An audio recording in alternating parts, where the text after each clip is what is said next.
दोस्तों किसी को थप्पड़ मार दिया, किसी को मुक्का मार दिया, किसी को लात मारना या ठोकर मारना जिससे वो व्यक्ति गिर जाए और उस व्यक्ति को चोट लग जाए। दोस्तों दोस्तों किसी को भी जानबूझकर धक्का देना, किसी व्यक्ति पर कोई सामान या वस्तु फेंक देना, इसके अलावा भी बहुत सारे ऐसे काम होते हैं जो 1 जुलाई 2024 से पूरे देश में नए कानून लागू हो चुके हैं दोस्तों, और ये सभी करना धारा 115 के तहत अपराध माने जाएंगे दोस्तों। और इसके साथ ही बहुत सारे ऐसे मामले होते हैं जिनमें जानबूझकर कोई व्यक्ति हमें चोट पहुंचा देता है,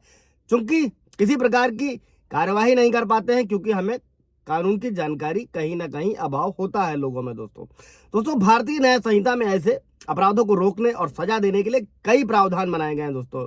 और आज इसी कानून को, इसी धारा को, भारतीय न्याय संहिता की धारा 115 को हम लोग इस वीडियो में समझने वाले हैं। पूरी प्रक्रिया क्या है, जमानत क्या है, सजा क्या है,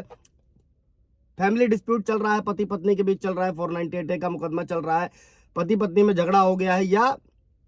मोहल्ले में पड़ोसी से झगड़ा हो गया है, खेत का विवाद चल रहा है, जमीन का विवाद चल रहा है, तो ये सारी छोटी मोटी चीजें बहुत ही आम होती हैं दोस्तों। किसी को मारपीट देना जिससे उसे चोट लग जाए, अभी हम लोग इस वीडियो में यही समझने वाले हैं दोस्तों। जय हिंद, नमस्कार, मैं एडवोकेट आशीष मिश्रा। लाइक कर दीजिएगा, शेयर कर दीजिएगा, सब्सक्राइब कर दीजिएगा ताकि ये इन्फॉर्मेशन और लोगों को मिल सके दोस्तों। अभी एक धारा क्या कहती है दोस्तों, जानबूझकर किसी व्यक्ति को चोट पहुंचाना कानूनी रूप से दंडनीय अपराध है दोस्तों। इस पर पहले क्या होता था दोस्तों, पहले आईपीसी की धारा 321 और 323 में केस दर्ज कर कार्यवाही की जाती थी दोस्तों, लेकिन 1 जुलाई 2024 से देश में नए कानून लागू हो चुके हैं दोस्तों, और अब भारतीय न्याय संहिता की धारा 115 के तहत ऐसे अपराधों पर कार्यवाही की जाएगी दोस्तों। और धारा क्या कहती है दोस्तों, स्वेच्छा से चोट पहुंचाने के अपराध के बारे में बताया गया है दोस्तों, BNS 115। अभी सिंपल वर्ड में भी आपको क्लियर करता हूं दोस्तों। और स्वेच्छा से चोट पहुंचाने का अर्थ होता है कि खुद की इच्छा से किसी व्यक्ति को चोट पहुंचाना दोस्तों। और धारा 115 में इसको 2 सबसेक्शन में बांटा गया है दोस्तों, उसको भी समझ लेते हैं कि भारतीय न्याय संहिता की धारा 115 का सबसेक्शन 1 ये कहता है दोस्तों कि स्वेच्छा से चोट पहुंचाने के अपराध को परिभाषित किया गया, और जिसमें बताया गया है कि अगर कोई व्यक्ति किसी अन्य व्यक्ति को चोट पहुंचाने के इरादे से कोई ऐसा काम करता है, ये जानते हुए कि उसके द्वारा किए गए कार्य से सामने वाला जो व्यक्ति है दोस्तों उसको चोट लग सकती है, और ऐसे कार्य को स्वेच्छा से चोट पहुंचाने का अपराध माना जाएगा दोस्तों, और उस पर इस धारा के तहत कानूनी कार्यवाही की जाएगी दोस्तों। अभी दोस्तों भारतीय न्याय संहिता का 115 का सबसेक्शन 2 क्या कहता है दोस्तों, अगर कोई व्यक्ति ये जानते हुए कि उसके द्वारा किए गए कार्य से किसी अन्य व्यक्ति को चोट पहुंच सकती है दोस्तों, और ऐसा अपराध करेगा तो ये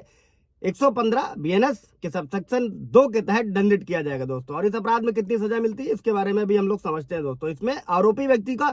किसी दूसरे व्यक्ति को चोट पहुंचाने का इरादा जरूर होना चाहिए। इस वीडियो में इस धारा में ये समझिएगा कि इरादा जरूर होना चाहिए प्रूफ करने के लिए, और उसे इस बात की जानकारी होनी चाहिए कि उसके द्वारा किए गए कार्य से दूसरे व्यक्ति को चोट लगने की पूरी संभावना है दोस्तों। अभी इस अपराध में धारा क्या है, सजा क्या है दोस्तों, तो BNS दोस्तों भारतीय न्याय संहिता की धारा 115 में ये बताया गया है, इसमें व्यवस्था की गई है कि धारा 120 की सबसेक्शन 1 में जो दिए गए अपराध है उनको छोड़कर किसी भी तरीके से स्वेच्छा से चोट पहुंचाने के अपराध का दोषी अगर पाया जाता है तो जिसमें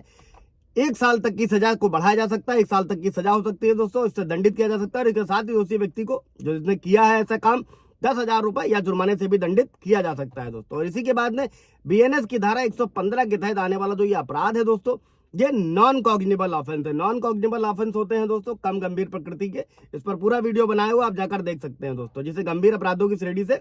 अलग रखा गया दोस्तों। इसके साथ ही ये अपराध जमानती भी होते हैं दोस्तों, ये अपराध अवेलेबल होते हैं, जिसका मतलब है कि इस मामले में आरोपी व्यक्ति को जमानत आसानी से मिल जाती है दोस्तों, लेकिन कानूनी प्रक्रिया जरूर चलती है। अगर किसी तरीके का आपके साथ में भी ऐसा कुछ हो रहा है तो आप कानूनी प्रक्रिया की मदद ले सकते हैं। इससे रिलेटेड कोई सवाल जवाब होगा दोस्तों तो पूछ लीजिएगा। Thank you.